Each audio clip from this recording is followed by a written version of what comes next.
Bonjour à tous, on se retrouve aujourd'hui pour notre e-meetup RH dont le thème est le suivant: éthique et responsabilité entre individus et collectifs, le rôle des RH. Donc nous, on a choisi d'orienter cette thématique vers la stratégie d'entreprise. Donc je me présente, Clara Ardouin, avec mon collègue David Sansonnet, tous deux étudiants en Master 2 à Sud DRH. Donc bonjour David. Bonjour Clara. Donc aujourd'hui, nous sommes accompagnés de Monsieur Patrick Gaston, directeur des ressources humaines et également directeur des opérations de Novoferm France, entreprise spécialisée dans le secteur de la métallurgie. Donc bonjour Monsieur Gaston. Bonjour Clara. Bonjour Monsieur Gaston. Bonjour. Je vais laisser David mener cette interview, poser les questions à Monsieur Gaston, et moi je prendrai des notes afin de faire une synthèse de cette interview pour la partager auprès de tous mes camarades. Très bien. Alors on va pouvoir commencer. Donc Monsieur Gaston, encore merci pour votre présence, ce temps que vous nous accordez. Donc la première question qu'on voulait vous poser avec Clara, donc se situer dans le contexte actuel inédit que nous traversons. En parlant donc de l'éthique d'entreprise et sa stratégie, on voulait savoir si, au-delà des mesures gouvernementales, au sein de l'entreprise Novoferm, vous auriez pris des mesures pour atténuer en fait les conséquences un peu négatives que pourraient supporter les collaborateurs. Écoutez, moi je trouve que les mesures gouvernementales, en tout cas, je veux dire, vont vraiment dans le sens de l'éthique, dans la mesure où c'est quand même la santé qui est mise tout à fait en avant, la préservation de la santé collective et individuelle. Donc c'est le thème qui a été, je dirais, pas repris, mais en tout cas qui a été porté par notre président. Donc effectivement, priorité donc à la sécurité de tous. Et donc nous, on est resté dans le confinement le plus total, donc on n'a pas repris aujourd'hui ni partiellement ni rien, tant qu'on n'a pas effectivement toutes les mesures de protection, les masques, etc. Et aujourd'hui, c'est assez compliqué. Donc le thème nous allait bien. Le deuxième thème qui nous allait bien, c'est un peu moins éthique, mais c'était la notion de guerre, parce qu'effectivement, c'est une guerre contre un virus, mais c'est aussi une guerre contre une récession économique. Donc il y a au-delà effectivement de cette partie sanitaire tout un aspect économique qu'il faut voir.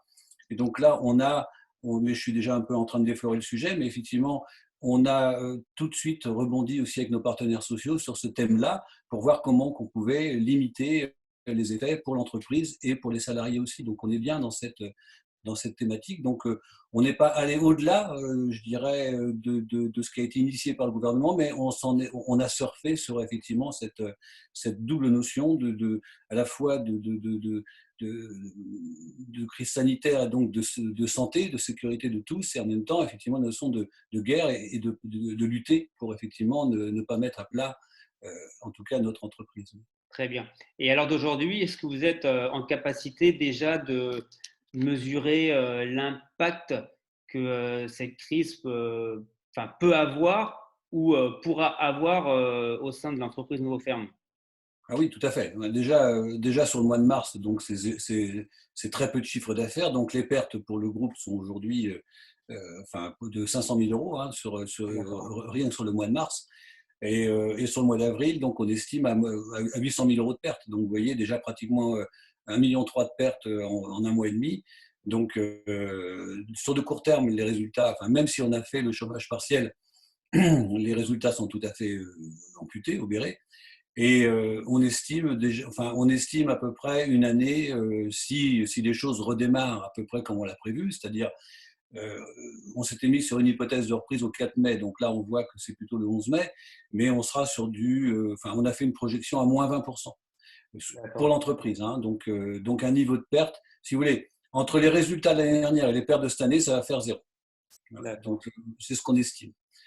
Maintenant, aujourd'hui, effectivement, c'est très facile d'arrêter une entreprise, c'est beaucoup plus difficile de la redémarrer. Donc là, on n'est pas seul à redémarrer. Il y a tous nos co-traitants, nos fournisseurs, il y a toute la chaîne logistique, il y a tout ça. Et donc là, je présume pas de leur capacité effectivement à se mettre en route de la même façon que nous. Donc, mais aujourd'hui, oui, les pertes seront quand même, elles sont là, elles sont au rendez-vous.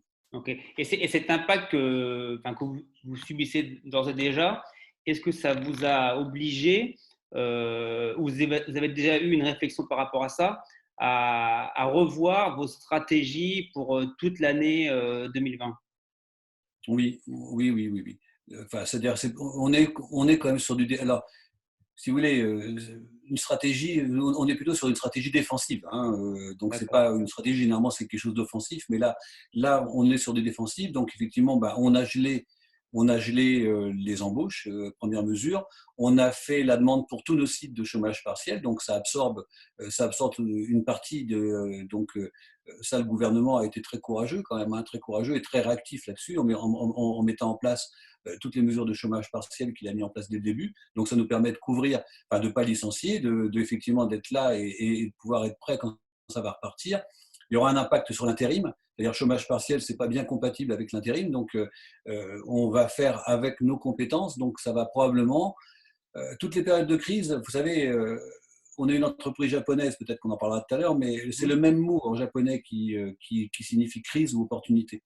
Donc, toutes les périodes de crise sont à la fois aussi des périodes, enfin, des opportunités pour se réinventer, pour voir un petit peu autrement. Donc là, oui, oui, oui, on est sur du défensif et sur du repenser un peu l'organisation alors, en maintenant toutes nos compétences. Hein, il n'y aura pas de plan social, il n'y aura pas de restructuration cette année, mais par exemple, vous voyez, j'ai eu un départ que Mademoiselle Ardouin connaît bien, j'ai eu un départ sur une usine à Melun d'une RRH qui est partie. Eh bien, c'est dur comme décision, mais elle ne sera pas remplacée.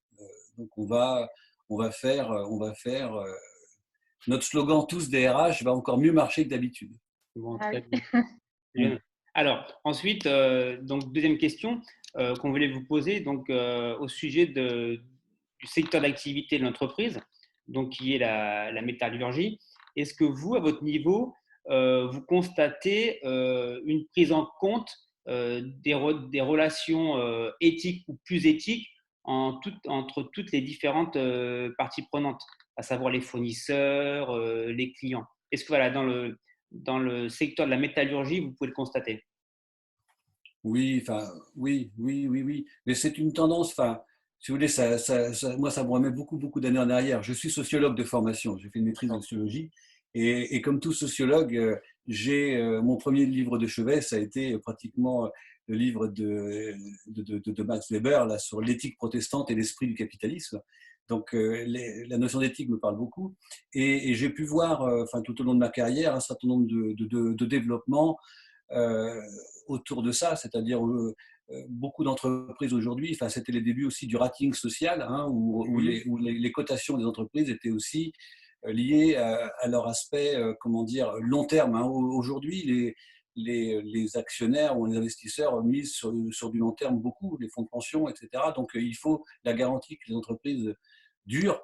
Voilà, et donc bah, tout ce qui était lié à comment une politique de ressources humaines peut être liée à du résultat de long terme, comment effectivement on va combattre des effets d'aubaine ou éventuellement, vous savez, des relations avec des fournisseurs qui peuvent être aussi un peu dénaturées. Donc il y a eu toutes les compliance avec les fournisseurs aussi, où on n'accepte pas de cadeaux, ou des choses comme ça, enfin les notions. Enfin, je dirais d'une façon globale, dans la métallurgie et dans beaucoup d'entreprises, ces 20 dernières années, il y a eu quand même beaucoup de retour à un comportement un peu plus. Vous savez, ça fait 20-25 ans, les marchés avec le BTP, par exemple, se gagnaient aussi avec des enveloppes un peu soutenables. Bon, C'est il un grand n'y classique, effectivement. en a plus, ou en tout cas beaucoup moins. Donc oui, je crois qu'aujourd'hui, effectivement, dans la métallurgie, on a une branche, hein, l'UMM, qui est quand même une des plus grosses branches professionnelles, Mhm.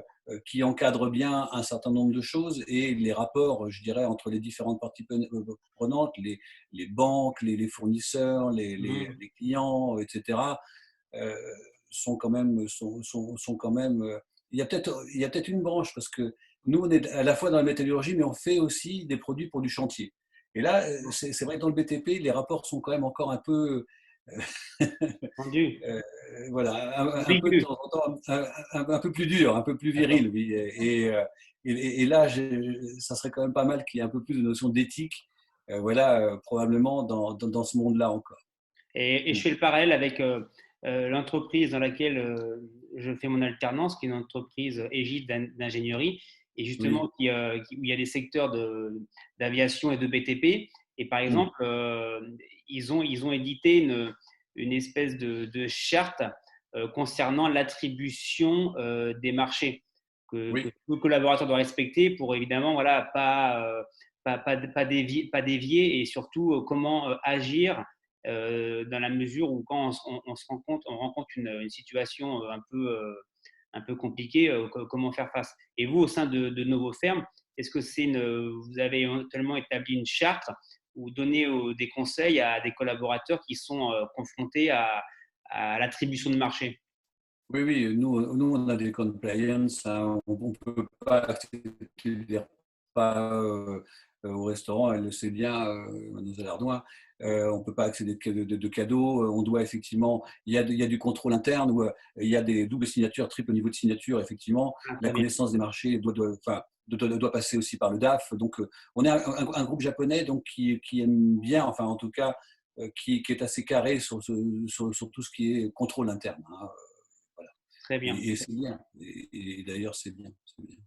Bah, écoutez, en parlant du groupe japonais, euh, ça me donne la transition pour notre troisième question. Donc en 2003, vous avez été racheté par un groupe japonais qui se nomme donc Sanwa Shutter Corporation.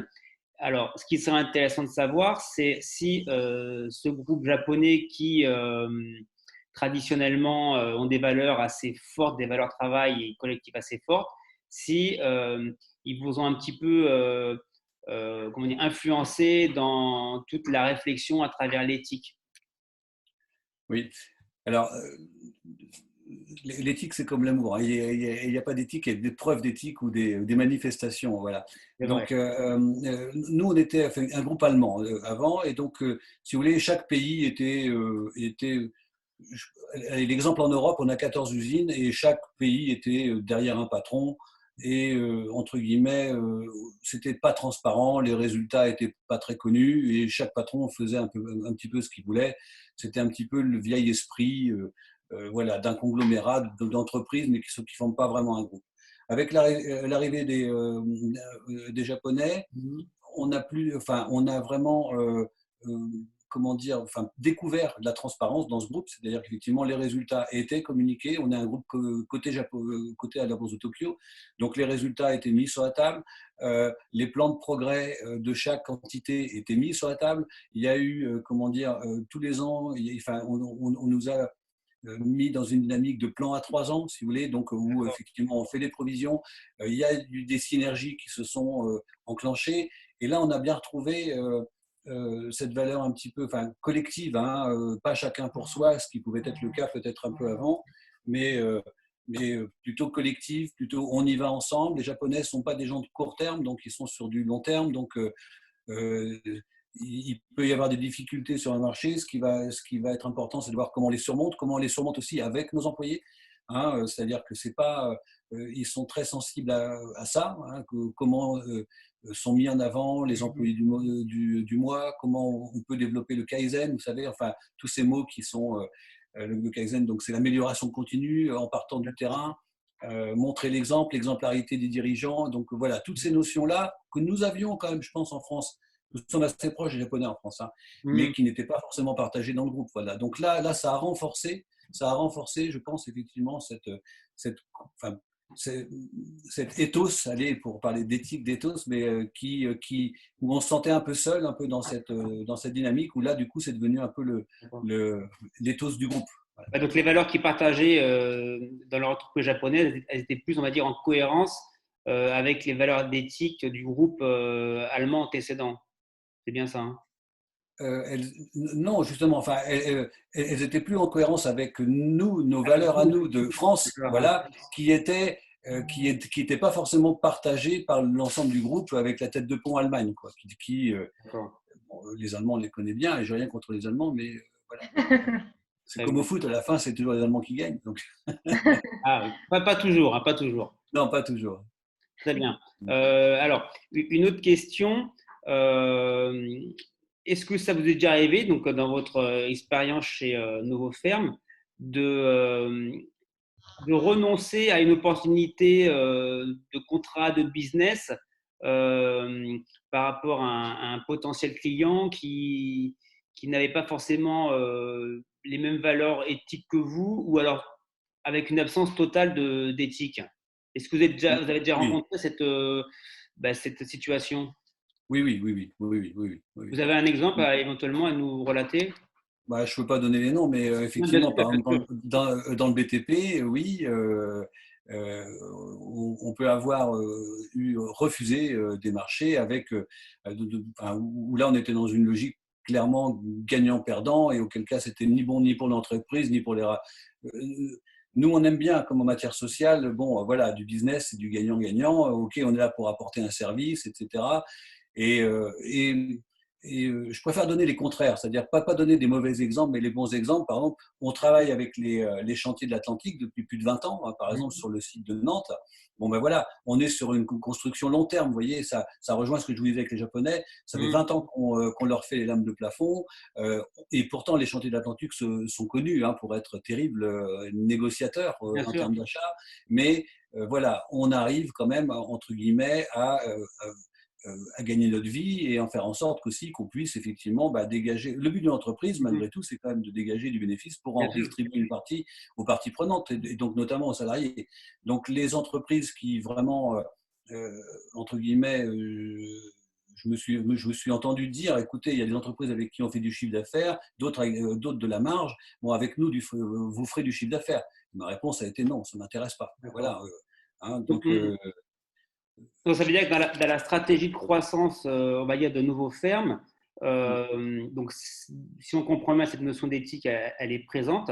Et dans la recherche de nouveaux contrats, cette recherche d'éthique, est-ce que vous la matérialisez par comme un partage de chartes, ou comment ça peut se concrétiser au niveau du business? on peut avoir des contrats cadres, et donc dans les contrats cadres, alors ça va de l'absence de sollicitation des uns et des autres, c'est-à-dire, entre guillemets, si on a un contrat avec quelqu'un, il s'interdit de me débaucher du personnel, et moi je m'interdis aussi ça. D'accord. Mais quelque part, l'idée, c'est qu'on parle, enfin voilà, on parle de prix, on parle enfin, on a une transparence aussi quelquefois, enfin souvent d'ailleurs, sur la décomposition de nos prix, sur la structure de nos coûts. D'accord. Et quelque part, voilà, il est admis, là j'en reviens à mon éthique protestante et l'esprit du capitalisme, mais il est quand même admis que dans un prix, il y a une notion de bénéfice et une notion effectivement de profit, qui permet après de rétribuer, d'investir, etc. Donc, quelque part, dans notre business, voilà, la valeur travail qui est forte, c'est tout le contraire de brader, quoi. On brade pas le savoir-faire de Mhm. nos salariés, on brade pas. C'est pas une course au chiffre d'affaires, c'est une course Mhm. effectivement à du partenariat, à de la construction long terme, et donc c'est un peu ça qui nous guide. Donc on travaille effectivement avec des grands donneurs d'ordre depuis de nombreuses années, avec les Mhm. chantiers, avec des points P, enfin, avec tout un tas voilà, le one shot ne nous intéresse pas. On a bien compris qu'avec le secteur du BTP, c'était pas toujours. C'est pas toujours facile, mais on y arrive, on y arrive. Mais c'est notre force aussi, c'est-à-dire que quelque part notre groupe, et vous voyez en ce moment, en ce moment où il y a beaucoup d'entreprises qui vont souffrir, hein, voire même qui vont peut-être même mettre la clé sous la porte. Nous, on est un groupe mondial, on n'a pas de problème de trésorerie. Donc ça veut dire que ceux qui travaillent avec nous, on n'est peut-être pas les moins chers, mais on sera durable, c'est-à-dire qu'on ne va pas mettre nos clients en difficulté. Je me suis vu, par exemple, aussi une fois avec les chantiers d'Atlantique, toujours pour ne pas les citer, Mhm. euh, euh, comment dire, affréter moi-même un camion pour aller chercher de l'acier en Italie, parce que autrement je les aurais mis en rupture de.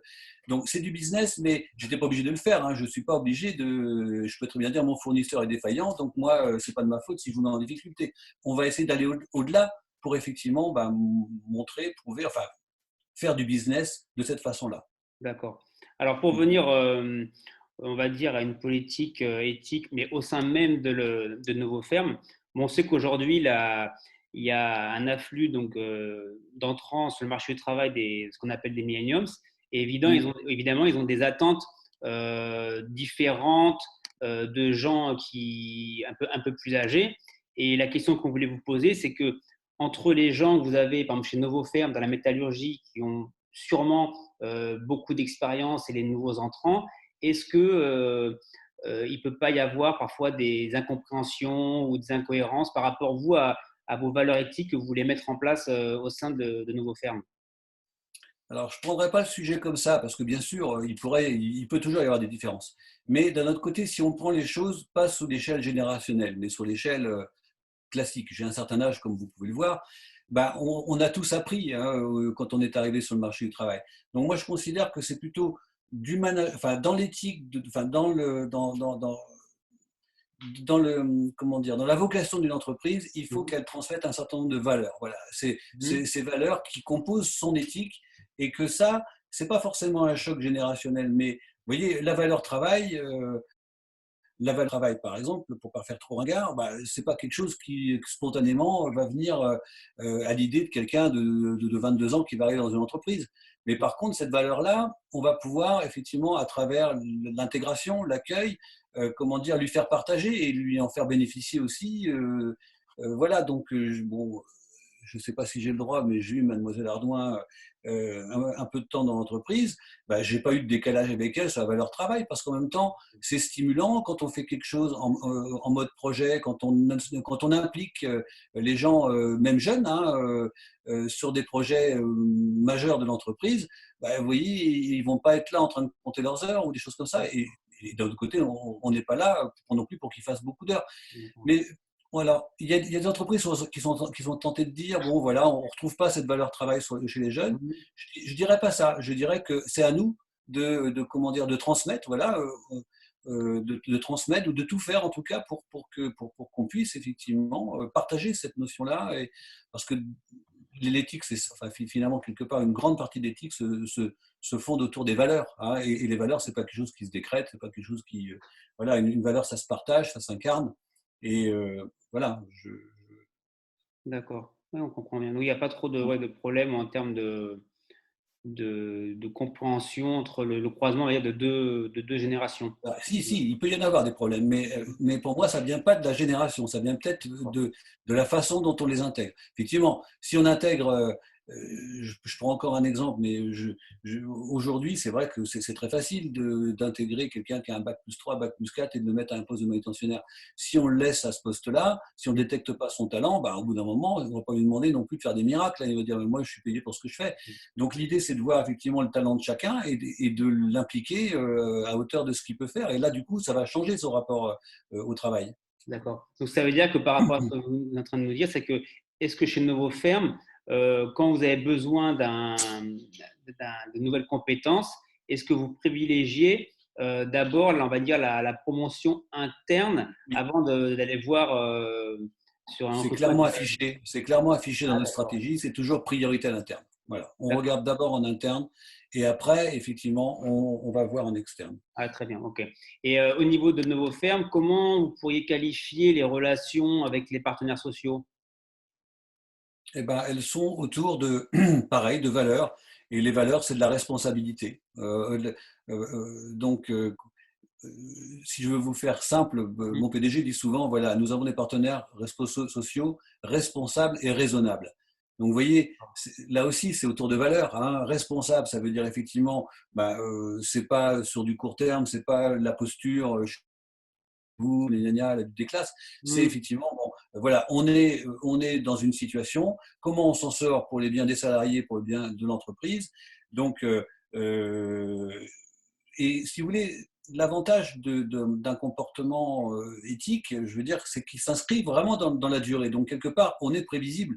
Ça nous oblige à être prévisible. C'est-à-dire que pratiquement, les gens savent comment on va réagir par rapport à telle ou telle situation. Et donc, on arrive aussi à les embarquer avec nous. Donc, j'ai pas de souci aujourd'hui. Alors, quelquefois, j'ai des problèmes de posture. Effectivement, c'est difficile. Bon, la CGT, hein, il y a eu le mot d'ordre, vous comprenez, on n'est pas trop d'accord, mais il faut qu'on montre qu'on met le tract. Mais jamais ils m'arrêtent une usine, jamais, etc. Parce qu'ils savent qu'on est on est soudés autour de valeurs fortes. D'accord. Parce que je pose la question parce que historiquement, dans la métallurgie, il y a souvent une présence assez forte de, du monde syndical.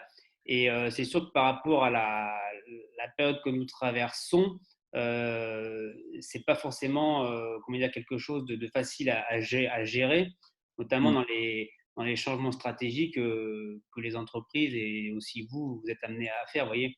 Donc, Oui, c'est pas mais tout facile. ouais, c'est vrai. Mais je ne dis pas que c'est facile. Je dis qu'on arrive à s'entendre là où il ne comprendrait pas. Par exemple, chez nous, et je ne veux pas le critiquer, j'espère que ça ne sera pas trop. Voilà, mais quand on entend la position du patron du MEDEF, en gros, qui dit bah, écoutez, maintenant, après, après la crise, il va falloir travailler plus, travailler 60 heures, il n'y aura pas de congé, il n'y aura pas tout ça. Attention, ça, vous le dites quand les gens ils ont fait grève et qu'ils reviennent de grève. Vous ne le dites pas Mmh. quand il y a eu une crise qui a décimé plein de monde. Enfin, donc là, c'est tout juste maladroit. Et donc ça, enfin, si par exemple on avait pris cette position-là, là, j'aurais eu de la résistance et j'aurais eu de l'incompréhension de ma part des syndicats. Si on se met autour de valeurs fortes, genre, bah, effectivement, voilà, il y a eu des problèmes de confinement, ok, on les a suivis, priorité à la sécurité, donc mettons-nous autour d'une table pour voir comment on pourra reprendre à travailler, et voilà, et après, ben, avançons en fonction de comme on l'a toujours fait, où sont les commandes, qu'est-ce qu'on fait, comment on fait pour les traiter, voilà. L'acteur clé chez Novoferm pour, on va dire, mettre en place une politique éthique assez, enfin, avec beaucoup d'engagement, ça serait quel type d'acteurs? Les partenaires sociaux, les salariés, les acteurs extérieurs? Comment vous pourriez le définir? Non, pour moi, c'est vraiment le dirigeant. Enfin, c'est le dirigeant et le comité de direction. Enfin, enfin, je pense comment dire, les valeurs, vous savez, ça met beaucoup de temps à se construire. Enfin, je ne vais pas parler de valeurs. La confiance met beaucoup de temps à se construire. Et Mmh. donc, par contre, on met peu de temps à la détruire. Donc, vous voyez, enfin, je pense que l'encadrement, son exemplarité, la façon dont on va communiquer, la façon dont on va impliquer tout le monde, voilà, c'est le rouage majeur qui construit un bloc, hein, qui construit enfin, tout ce qui va effectivement, les principes qui vont donner lieu enfin, qui vont conditionner l'action. Voilà. Et donc, le vecteur majeur, je dirais, c'est l'encadrement, c'est la direction. Après, effectivement, si on arrive à embarquer les partenaires sociaux, et du coup, bah, ça donne une cohérence d'ensemble. Vous savez, enfin, les salariés, généralement, ils écoutent la ligne d'encadrement, ils écoutent la ligne des représentants du personnel, puis ils se font une conviction. Donc, quand les deux sonnent juste, bah, du coup, voilà, vous avez un corps social qui travaille un peu, allez, je ne vais pas être trop dithyrambique, mais enfin, qui est plutôt à l'unisson, quoi. Donc, D'accord, il n'y a pas une composante, mais il y en a plusieurs, mais le rôle de l'encadrement est majeur. très bien. Mais vous parlez du coup de confiance, d'implication, également de relations gagnant-gagnant. Est-ce que vous pouvez nous expliquer comment vous avez mis en place cette relation et comment elle s'est mise en place et par quels outils, par exemple? Alors écoutez, je disais tout à l'heure, j'ai un grand âge, mais moi je suis arrivé en 2000. Donc en 2000, si vous voulez, c'est une entreprise qui, donc l'an 2000, c'est le passage aux 35 heures, c'est tout ça. Donc, il y avait eu une cinquantaine d'embauches de jeunes, hein, d'anciens contrats de qualification, etc. Le chiffre d'affaires avait été multiplié par 3. Il y avait il y avait une croissance externe aussi. On avait racheté du Thermax. Donc, comment dire, c'était le Big Bang. Donc, c'était la réussite autour plutôt de l'économique. Hein, l'économique avait réussi. Et mon patron à l'époque, Jean Sévron, était quelqu'un du CJD qui, lui, avait comme devise il faut concilier l'économique et le social. Donc, quand il m'a embauché, c'était une création de poste. Il m'a dit écoute, Patrick, bon, pour l'instant, là, on a bien réussi. Voilà, on a 14 mois, y compris la participation, etc. Mais j'aurais vraiment maintenant qu'il y ait un fondement social, voilà, qui est, comment dire, une culture d'entreprise partagée, qui n'est pas que le dernier qu'on avait racheté ne se sente pas à part, etc. Et donc, bah, on a travaillé ensemble avec tous les strates de l'encadrement, avec mon PDG, avec la fonction RH qu'on a mis en place à l'époque, et aussi avec avec tous ces jeunes qui venaient juste d'être embauchés, etc., pour construire petit à petit. Alors à l'époque, ça s'appelait les impliqués. Les impliqués, c'était un terme très simple, hein, mais voilà. Et donc du coup, ça a quand même bien marché et ça s'est construit. Le point de départ, ça a été l'économique, effectivement, parce qu'il y avait une belle réussite, il y avait un contexte qui permettait d'eux aussi, où on a beaucoup, beaucoup de monde. Et après, tout ça s'est passé dans la consolidation. Et on a traversé ensemble des bonnes périodes, mais aussi des moins bonnes. Il y a eu la crise aussi dans les années de 2008-2012. Mais ça s'est passé pareil. C'est-à-dire qu'on a réussi à fonder un corps, hein, un corps social cohérent et qui s'auto-régénère quelque part. Voilà. Vous avez une charte éditée de RSE chez Novoferm? Non. Enfin, non, pas de RSE à proprement parler, non. Non, non, non, non. D'accord. Et par rapport à ce que disait Clara, est-ce que vous utilisez des outils en particulier pour vérifier ou jauger en fait cette politique éthique à travers vos collaborateurs? Je Alors, pense pas en particulier, par exemple, à des enquêtes internes, le nombre d'accords collectifs signés avec les organisations syndicales, des choses comme ça. oui. Alors, ça, quand je suis arrivé, moi, je venais de chez Arcelor. Donc, chez ArcelorMittal, à l'époque, c'était pas Mittal d'ailleurs, c'était Arcelor tout court. Et on avait des enquêtes internes comme ça tous les 2 ans d'ailleurs. Voilà. Donc, la première chose que j'ai mis en place, c'était ces enquêtes-là. Simplement, je les faisais tous les 2 ans, donc je les fais pendant 6 ans. Et puis après, c'est vrai que quelque part, il y a eu en 2008 la crise qui est arrivée, donc on a perdu un peu ces pratiques-là. On a, et donc, en Europe, il y a eu l'arrivée d'un certain nombre de personnes aussi qui ont voulu relancer ça. Et donc, mais vous voyez, c'est toute la différence entre le spot et le long terme. Euh, donc, il y a eu toute une équipe européenne qui a travaillé là-dessus. Donc, on a travaillé avec Great Place to Work et on a fait une enquête, voilà. Sauf que cette enquête-là, il n'y a pas eu de partage réellement derrière des résultats. Il n'y a pas eu de plan d'action derrière, vous voyez. Et on n'a pas continué sur ce long terme. Ça a été du spot. Mais D'accord. autrement, effectivement, généralement, enfin, quand on met, je vous parlais de plan à 3 ans tout à l'heure, hein, donc on a dans nos thématiques de plan de progrès, on a 4 points. Hein. On a l'implication du personnel, satisfaction des clients, amélioration de nos processus, gain de part de marché. Ce sont les 4 thèmes qui font tous les ans, les fondements de notre roadmap. Donc notre roadmap, on la suit et effectivement, on se donne quelques indicateurs, enfin, des indicateurs classiques et d'autres un peu moins classiques. Mais si je prends l'absentéisme, par exemple, pour l'implication du personnel, sur tous les sites, et Clara le sait bien, on est à moins de 3% en termes d'absentéisme. Alors que, par exemple, en 2009, on était à 9%. Et c'était normal. Hein. Je me souviens à l'époque, le premier accord d'intéressement, j'avais benchmarké avec le groupe Vaillant, Saunier Duval. Ils avaient mis un critère d'absentéisme parce qu'ils étaient, eux, à 10, 10 11, 12%. Donc, bon, on a un certain nombre d'indicateurs, effectivement, mais non, nous, on n'est pas très charte, très blabla. On est plutôt, effectivement, dans nos outils qui nous servent d'une année sur l'autre, qui, je vous dis, sont assez prévisibles et sont suivis. Hein, Mais vous considérez que vous faites des démarches, on va dire, en cohérence avec ce que peut faire le secteur de la métallurgie ou que vous faites un peu plus? Non, on n'est pas pareil. Enfin, je prends sur Nantes, toujours, j'ai un collègue Armor, mais eux, ils ont failli mourir. Hein. Ils étaient dans le transfert thermique, enfin, c'était les papiers carbone avant. Donc, ils ont été obligés de se réinventer et se sont réinventés autour de la RSE. Donc, eux, la RSE, ils en ont fait vraiment la clé de voûte, enfin, le ciment pour porter toute leur démarche long terme. Donc, ça, c'est bien. On a d'autres entreprises aussi qui font ça. Et il y en a aussi qui font de la RSE pour faire de la RSE, pour dire je fais de la RSE. Donc, nous, pour l'instant, enfin, la RSE, on l'a fait, mais on le crie pas partout. Enfin, c'est pas le slogan qu'on met en avant. Oui, Voilà. vous communiquez Par pas contre, dessus. effectivement, on est dans le tri des déchets, on est dans un certain nombre de choses enfin, qu'il faut faire aujourd'hui, bien sûr, et qu'on est content de faire.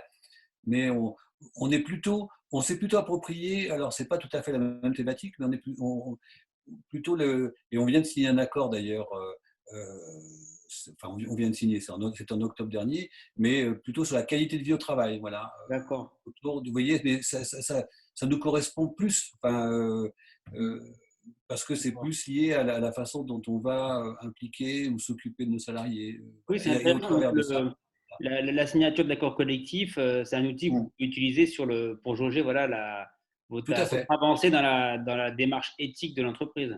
tout à fait, Et tout à puis, fait. après, au niveau ben, en interne, enfin, même vous disiez que les partenaires sociaux étaient responsables et raisonnables. Mm, Après, au sein de Novoferm, il y a des choses qui sont mises en place en faveur des partenaires sociaux qui vont largement au-dessus du légal, comme par exemple les représentants de proximité pour tout ce qui est pour l'aspect sécurité, Mhm. etc. oui, bien sûr. Et donc ça, enfin, ça fait partie aussi de l'éthique et c'est aussi grâce à ça que on a ces partenaires sociaux-là au sein de Novoferm, je pense. Tout à fait. Très bien. Mais vous voyez, je disais, et puis je pense que Clara m'a souvent entendu dire ça, mais que, vous voyez, moi je pense qu'il y a d'abord, il y a effectivement les valeurs, ce qu'on croit, il y a comment dire, les pratiques qu'on met en place, et après, il y a le droit du travail. C'est-à-dire, enfin, je m'explique. Euh, euh, Chez Novoferm, par exemple, quand il y a eu des soucis liés à l'emploi ou à la crise, ben, on a développé mais toute une armada d'outils que j'avais quand j'étais chez Arcelor, qui n'était pas dans le même contexte à l'époque, qu'on perdait dans la sidérurgie pratiquement 100 000 salariés par an. Mais vous voyez, on était bien au-delà de la panoplie de je prends une antenne d'emploi, je donne 2 offres d'emploi, etc.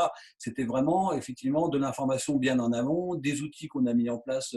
Euh, voilà, donc moi je préfère enfin comment dire, être devant, courir sur un terrain qui nous va bien, qui correspond, je vous dis, à ce qui est, à ce qu'on peut dégager, à ce qu'on incarne et qui est congruent, plutôt que de dire bah, je fais ça parce que le droit me dit qu'il faut faire ça. Voilà, ça fait partie de notre façon de travailler, de notre éthique aussi, d'essayer effectivement d'être un peu moteur parce qu'on est un élément de la société. Il faut faire avancer les choses. Donc, D'accord, très Mm. bien.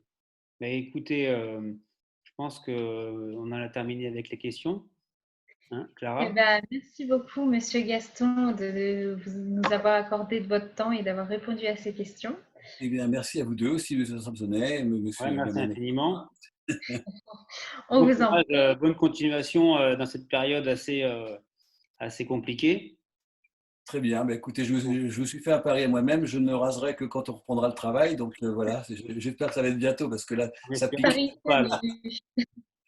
Voilà, ça ne sera pas la boule à zéro, ça sera la barre. Merci beaucoup à vous deux, en tout cas. merci. Merci, hein. Merci à vous. Allez, au revoir. Au revoir. T'as coupé l'enregistrement?